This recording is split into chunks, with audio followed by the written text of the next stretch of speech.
707. On nobody reading. Echo Station 3TA. All right, everybody. We just watched episode 5 of Obi-Wan Kenobi, and I'm feeling better about the episode.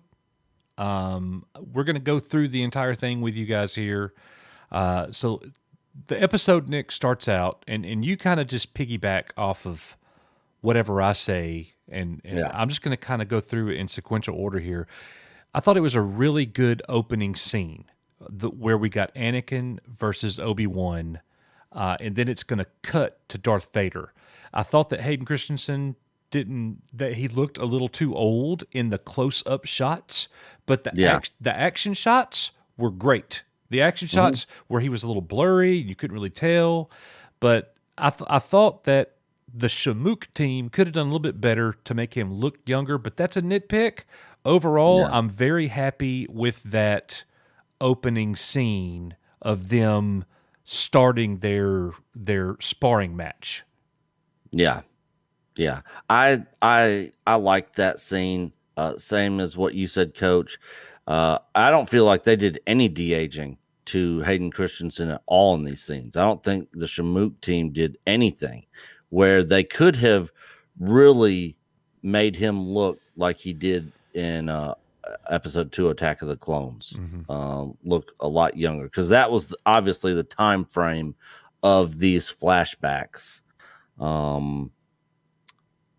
Now, was it after episode, in between right after episode 2, or was it during episode 2? Yeah. I mean, they don't really tell you, but that was both of them had the look that they had in Attack of the Clones. Yep, true. I loved in the next scene we get to see Vader, and so when they opened up the scene of Anakin versus Obi-Wan in that flashback, I thought, okay, we're getting Obi-Wan's flashback. Nope. It was Vader's flashback in the beginning. And then something that I thought that they did really cool is that Vader and Obi-Wan are both having the same flashback. Like throughout the episode, flashback cuts to Vader. Flashback cuts to Obi-Wan. It's not like one person sitting here remembering. It's like the story is telling us this moment. And throughout the episode, we're going to keep the sparring session progresses throughout the entire episode. And it'll show it, and it'll cut to Anakin or Vader. It'll show it, and it'll cut to Obi-Wan. I thought that was pretty cool. And when they first showed it, it cut straight to Vader, and he's looking through the window. And I'm like, this is Vader remembering this moment? That's really cool. I'm not sure if he was actually standing there remembering this flashback or not. But I thought that having Vader there, looking at Vader, the look, the sound, I thought they nailed it with Vader in this entire episode. You're muted. I thought Vader looked. I thought in that scene when it first goes back to him, I thought his mask looked like a cheap knockoff store version. But other parts in scenes that he was in that they showed him, I thought it looked fine. It was just like that one close-up shot where they showed his helmet close up, head on. I don't know if it was just the angle of the shot or what, but I thought it looked kind of weird. But the other ones, I thought it looked fine. And this is the same time that we get Reva coming in, and she becomes the Grand Inquisitor, which I saw that coming, kind of. I saw figured it coming in the episode. I didn't see it coming before this episode. Yeah. But I called it, like, as we watched it and our Patreon members watched it with us. She's a Grand Inquisitor. Like, it's about to happen. And sure enough, it did happen. After that Grand Inquisitor scene with Reva, I thought we got another great shot of Vader on the bridge of his Star Destroyer while they were heading to Jabim.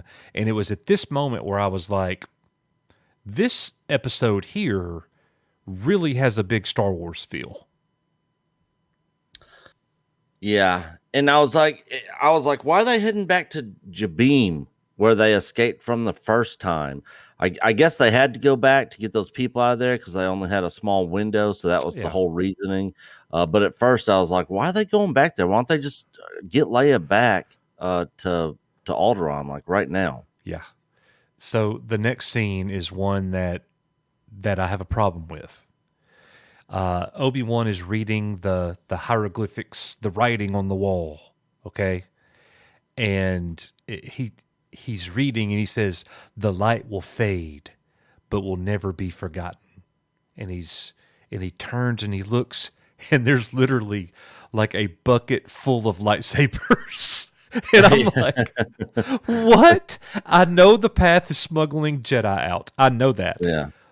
And they're like, okay, I guess what they're trying to tell us is the Jedi get saved by the path and they leave behind their Jedi ways for survival, Yeah, to hide. to hide. But I'm like, come on, man. Like right there, a bucket full of lightsabers. I thought Yeah. that was kind of out of place to me. I didn't like it. They should have handed everybody in there those. Here, guys, we got all these people coming in. Here's a whole bucket full of lightsabers. Y'all use those things, you know? Yeah, for sure. The next scene that I thought was pretty cool was they're heading to Jabim, the Empire, and you get that awesome Death Star scene in space, and he's basically sending the troops out. So we see these two ships, these two Imperial transports descend and go. You said it during the show. What? No air support, no TIE fighters or anything. It would have Yeah, made they the launched scene. 2 ships. It would have made it seem more iconic if they had like some TIE fighters and things like that. But the scene was still pretty cool. Seeing the Star Destroyer in space. I guess they're the Empire. They're not worried about any other little ships yet. Yeah. Yeah, I thought, if we would have seen like some landers come down with like some freaking ATSTs on there and troops, and because we've never really seen, that stuff get deployed on a planet, and the transport ships bringing like ATATs down or ATSTs and troops and all that. So I thought that would have been cool if they would have just brought that stuff down. Like, we're making sure these people are not escaping and we're going to freaking take them out right here. Right. Maybe that would have been overkill, for the little small group that was there. But I thought it should have been a little bit more. I thought it would have been cooler if it was a little bit more than what it was. Okay. Yeah, I can totally see that. One thing I did like about the episode a lot more, Nick, is that Obi-Wan felt like Obi-Wan. He's actually like giving people advice.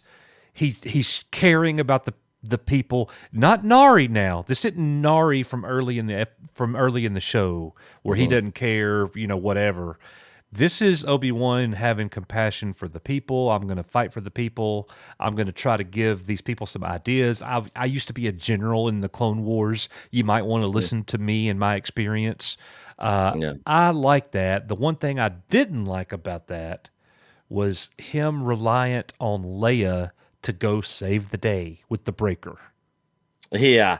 And what the other thing that made no sense to me that I thought was dumb before this was the droid had a restraining bolt on it, and a restraining bolt doesn't make you do what someone else wants you to do. It just makes you, if they we've already seen how restraining bolts work. It just freezes you up, to where you can't do anything.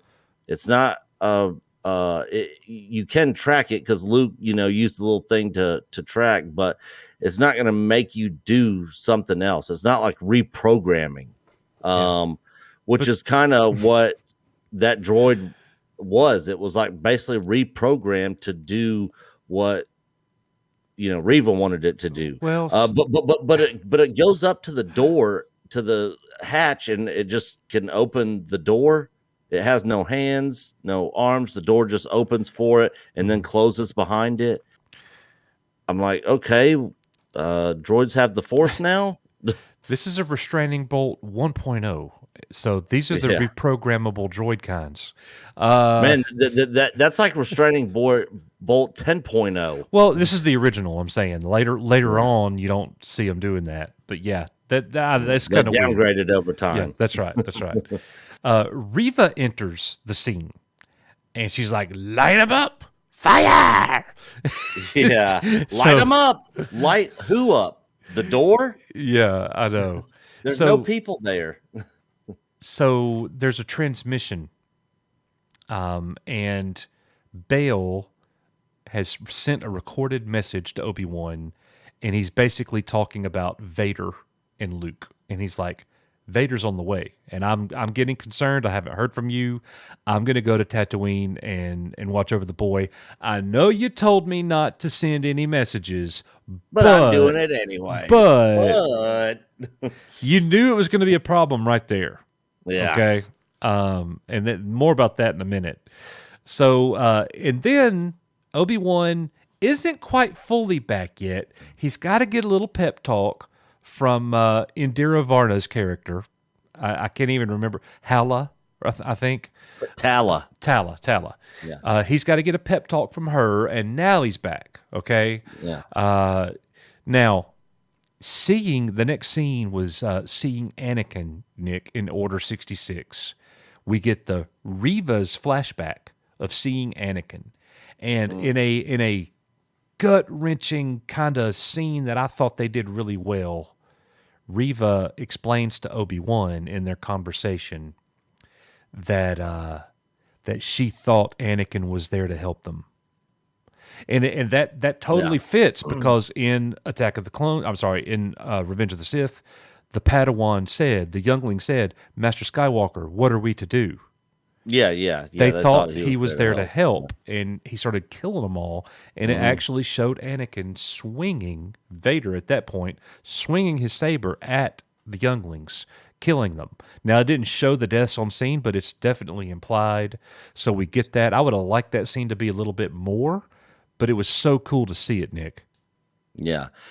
My only thing is if Anakin is there with clone troopers, she said that she laid there and hid amongst the dead bodies and basically pretended to be dead. How do you pretend to be dead from a lightsaber wound or strike?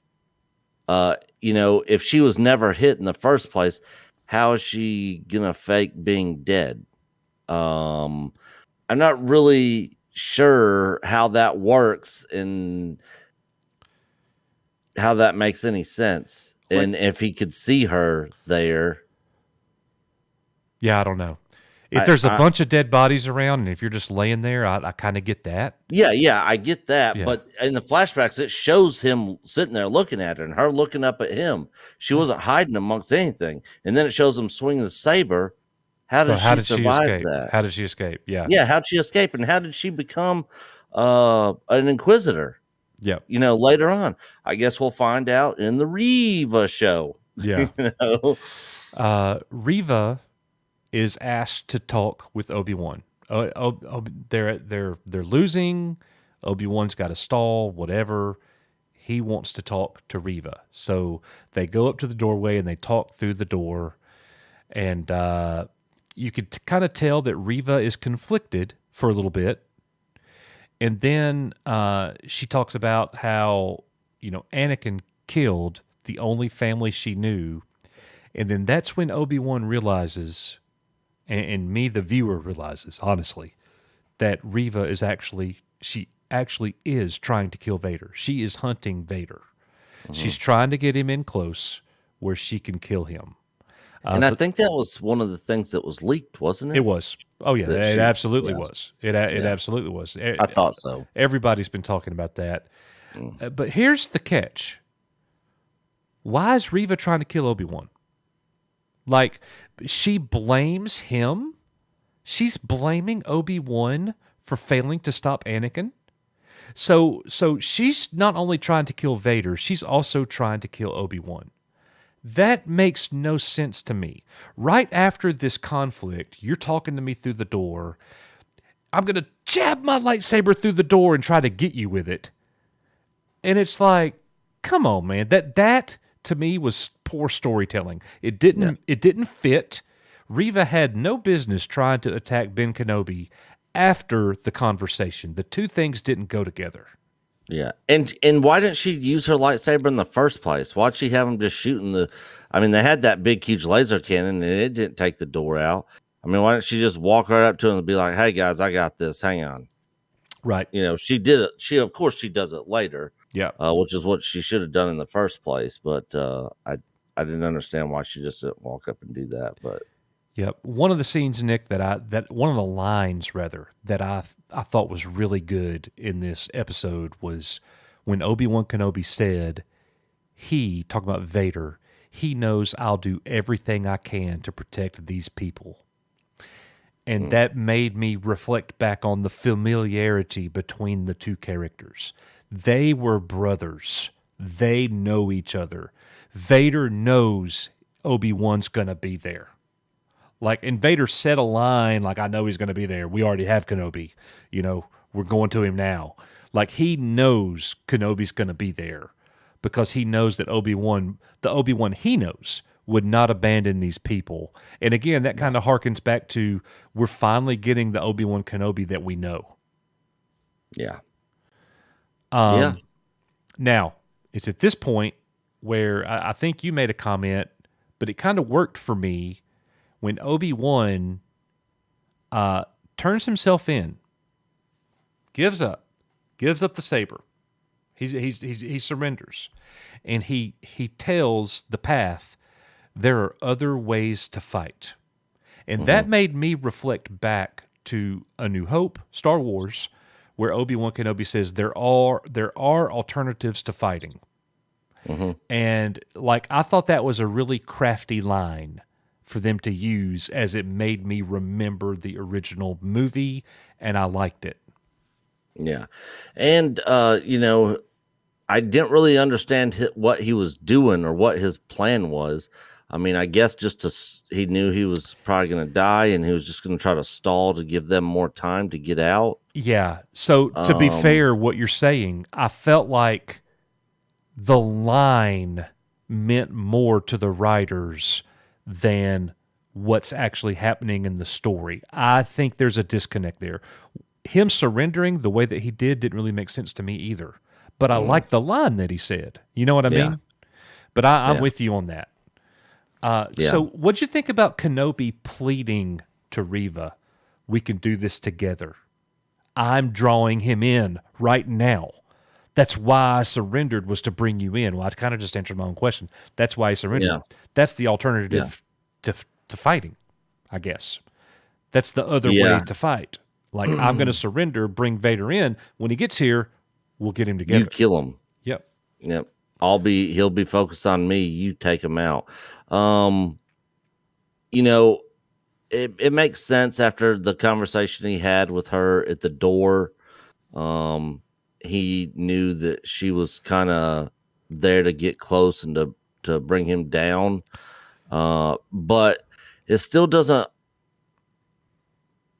I'm still confused on if she's a good guy pretending to be a bad guy, or if she's a bad guy and just wants to kill Vader. She doesn't know what she still is. just wants to be a bad guy. Yeah, she doesn't know what she is. I don't know if the writers know what she is. Yeah. So we also, for a few moments there, we didn't know if she was going to be dead or alive. Man, how Qui-Gon got stabbed in the same place, got ran through with a saber, and he didn't live for maybe 5 more minutes after that happened. So, and she's human also. So I don't know how she is alive at all. How she survives past this. And the other thing, when well, I don't want to get too far ahead. But yeah, when Kenobi was using her against Vader, I thought it was a crafty idea. So there's three I didn't things really that have happen. a lot of issue with it. There's like these dominoes fall. There's three things that happen real quickly that I thought was all kind of laughable. That I did not like. So Vader is approaching. Kenobi's in this little area, the path, and Vader says, "I will bring him in myself." And I'm like, Yeah. "What are you gonna do with him? Bring him in for Yeah. what?" Yeah, bring him into what? You are the it of bringing him in. Yeah, You are like, the in. what are you gonna do? Play cards with him? Like, I don't get that. Like, Yeah. I'll bring him in myself. What are you? You want another sparring session? Like, I don't get that. You just want to you just want to look at him? Yeah, that's like somebody standing outside of the cell door and you go and saying, I'll bring them into the jail cell. Yeah. So, and some people will say, well, it's because he's still conflicted. This is Darth Vader. He's conflicted. He's not wanting to kill Obi-Wan. Yes, he is. What are you talking about? Like, I disagree with that. So the next thing that and happens, he does end up killing Kenobi. He does end up killing Kenobi eventually. Right. But one other thing before we move on, because this actually happened before. Another thing that I thought was laughable was that I think one of the civilians got shot and died. The other one got shot and lived, and Kenobi dragged her off. Stormtroopers were getting taken down, but all those stormtroopers firing, and none of those people were getting hit. Again, this is another example of how useless stormtroopers are. I'm tired of seeing stormtroopers be basically pawns, below pawns. The thing I liked about Rogue One is that, you know, some of the stormtroopers actually did stuff there. They actually killed people, blew up ships. Those black death troopers, they were freaking badass. They were actually killing people. So I hate the way that they're using stormtroopers in here. They're just they might as well not even be there. all right, so back to the three dominoes that fell real quick, like bang, bang, bang. Vader, I'll bring him in myself. And then as like right after that scene, they cut to the docking bay of that ship. The gates open up. Leia hits the breaker. Nobody's on the ship. Nobody's ready to go. The Empire's coming. And y'all are like standing around looking at each other, like all spread out, like after the football game or something. I thought that was incredibly dumb.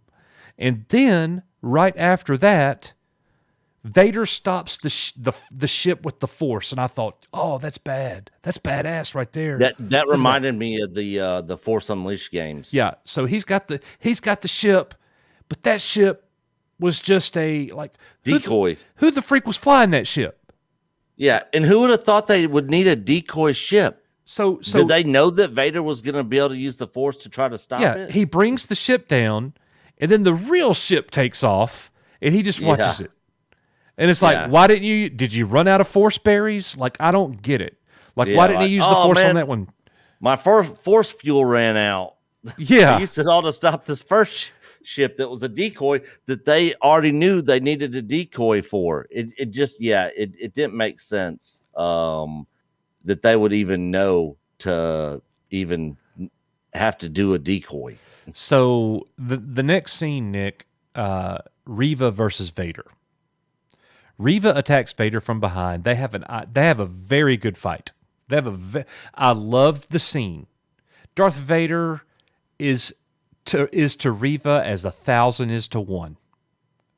There's no comparison. They actually did that right, and I'm very pleased. They made Reva look like a 2-year-old against Darth Vader. Like, no comparison. As soon as I saw that they were getting ready to fight each other, I was like, if she ends up like bringing him down a notch whatsoever, like, I'm gonna be furious. Yeah, they did it right. Yeah, Vader handled her pretty easily. But the problem that I had was, like you already said, she got stabbed by Vader. And I was like, she's about to die. Darth Vader just killed her. That's freaking awesome, man. No. No. She is definitely not dead. 100%. There's not a person on Earth that's going to think that she's dead, because we know what episode 6 is going to be about now. And that's going to be, as she's laying there when she should have been dying, she sees, oops, Obi-Wan leaves behind the transmission that Bail sent he was told not to. And now she has the information. Luke, Ben, or Obi-Wan, or Owen. They didn't say Luke, but she's got it all figured out. Tatooine. Yeah, the children, Yeah. you know. So she, no doubt, we already know she's heading to Tatooine. We already know how it's going to end. So I was kind of let down by that ending. If it weren't for that ending, I felt like I would give this episode a higher score than I would. I will say that I liked this episode by far more than any other episode so far of Kenobi. I thought this episode is highly rewatchable. I thoroughly enjoyed it, watching it, even though I thought some stuff was stupid. I love them showing Luke asleep peacefully at the end. So a little foreshadowing where they're going right there for the next episode, the finale. That's gonna be interesting to see. And I'm kind of, even though I'm kind of like not all crazy about Reva in the story going there, I do have to question, do I feel that way because I already knew the leaks? But I would like to see something else. I hope that's not the last Darth Vader we get. Like, my gosh, because there ain't no rematch of the century yet. It's got to happen in the next episode, but we already know so much else is going to be going on with Reva and Luke and Owen and all this stuff. How are they going to mix Vader into that story plot? I don't know.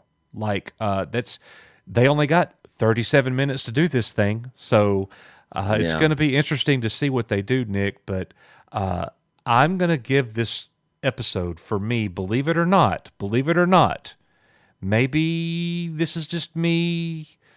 I've only watched it once, but I'm going to throw this out there. I'm going to give this episode, as a singular episode, an 8.5, maybe a 9. But I'm comfortable with an 8.5. All right. One of the other things, well, I think I already mentioned they didn't give any explanation on how the Grand Inquisitor survived or lived. But the other thing is, this is the second time that a ship has escaped, or people have escaped Vader's grasp on a planet, and that ship is going up into space where there's a Star Destroyer with TIE fighters and other fighters and stuff on it, and they can't track them or attack them or do anything. Now that something else I just thought of, that first ship that was a decoy, I'm guessing that's probably the one. Oh, no. That happened after, at the end of the episode. I was thinking because that's where Ice Cube Jr. says the hyperdrive's damaged. Mm-hmm. So they're flying. So wherever they're going, they're not going to get very far very fast if the hyperdrive's damaged. Mm-hmm. I mean, if you fly from Earth to Mars, I mean, it's going to take you a couple years. Okay. So I don't really know where they're going to go and how they're going to get there. They're going to Tatooine with no hyperdrive. Yeah, I don't know, dude. I don't know. So that doesn't make sense to me. But there's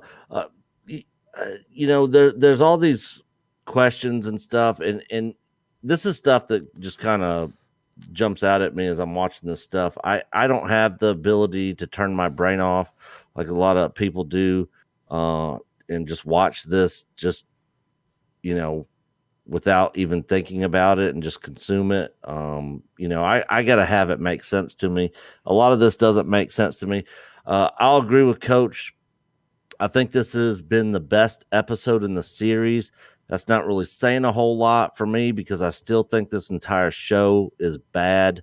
I don't like the story, what they're doing at all with this. But this episode has been the one episode that's been the most edible episode out Yeah. of this show so far, for sure. I liked a lot more stuff in this episode than I hated, probably, and I liked more stuff in this episode than probably all the other episodes combined. But with that said, just because of the state of the show, I can only give it a solid 7. But I mean, that's a lot higher than the other ones, which I was basically giving 3s, 4s, and 5s to. So a 7 for me, I think is pretty good for this episode. So I give it a solid 7 after a first watch of this. That could come down after a second watch, but I doubt it. I think it was a pretty solid episode. All right. Well, let us know in the comments what you guys think. Thank you for watching this entire video and our reaction to the show. We'll be back next week for the season finale, hopefully series finale. Yeah. And anyways, guys, let us know in the comments. We'll engage with you there. As always, we are You Are Echo Base Network. I'm Coach. He's Nick. We'll see you guys on the next one. See you guys.